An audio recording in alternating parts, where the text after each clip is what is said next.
All right, while many countries have taken a hit because of COVID-19, India has had a mixed bag of experiences. Now, some have criticized the lockdown measure imposed on the country's population of some 1.3 billion just a few weeks ago, forcing migrant laborers to travel back home on foot. India has been reporting low numbers, though, which some say has to do with factors ranging from the climate to relatively little testing happening. But on Monday, a record high number of new cases were reported. Now, one Indian state looks like the mirror opposite of the rest of the country, and that is the southwestern state of Kerala, where the slogan "Break the Chain" has helped mobilize the population to flatten the curve. So joining us to discuss this important topic is historian and author Vijay Prashad. Vijay, thank you for being with us. So Kerala doesn't have nearly as many new cases per day compared to other Indian states. You wrote that it has much to do with its left-wing government and civil society organizations mobilizing the masses of volunteers to help make hand sanitizer and face coverings, cleaning public facilities, etc.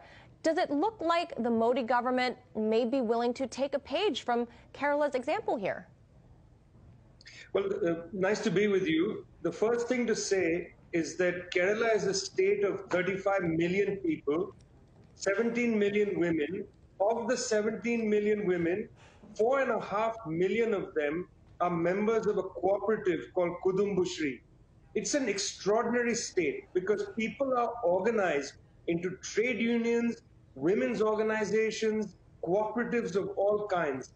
And when the first news came from Wuhan of the possibility of some kind of virus, the health minister, K.K. Shalja, immediately went into action. You know, she is a science-based person, not a fantasy-based politician, and her science-based, evidence-based thinking led her to call upon public groups to act, very swiftly. The state went into action, public groups went into action, they built sinks at bus stations, they created hand sanitizer, they made masks, a variety of things. A combination of swift state action and an amazing public kind of awareness really helped keep, the number of infections low, the number of people who died very low. And Vijay, on the day that Narendra Modi announced a partial curfew, the Kerala government announced a $270 million relief package that included free food, loans to families through the state's women's cooperative that you just mentioned, 2 months of pension payments, and even suspending loan and utility payments among some of the other incentives happening in Kerala. So what kind of lessons do you think the United States and perhaps even other countries can take away from the state of Kerala? Frankly, I don't want to beat around the bush here. The government of Kerala is a communist government, and their principal priority was the well-being of the people. So whereas the government of India, very callously, with no notice, essentially told millions of migrant workers, walk home. You are daily breadwinners. We don't really have any policy for you. We're not going to do anything on your behalf.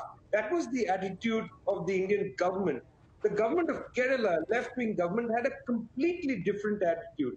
The principal issue was, how do we care for people? And because of that, it did very simple things, things that should have been done by any decent, sensitive government.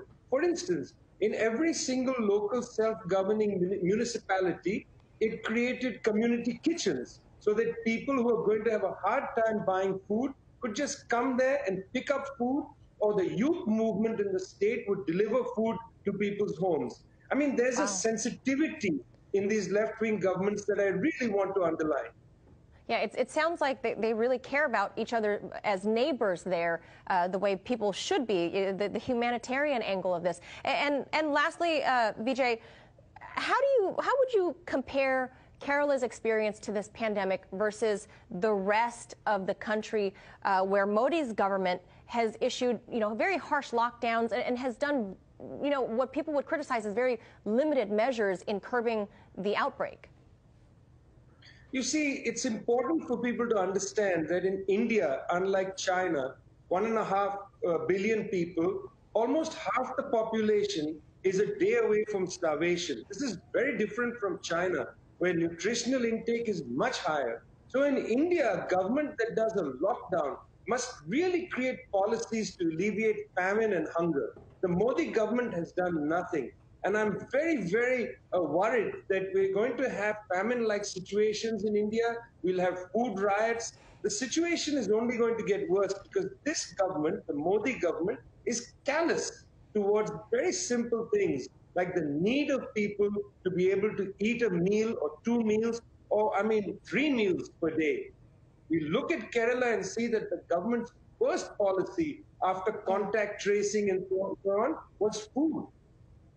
All right. Unfortunately, we have to leave it right there. Vijay Prashad, thank you so much for sharing the insight on Kerala today. Thanks a lot.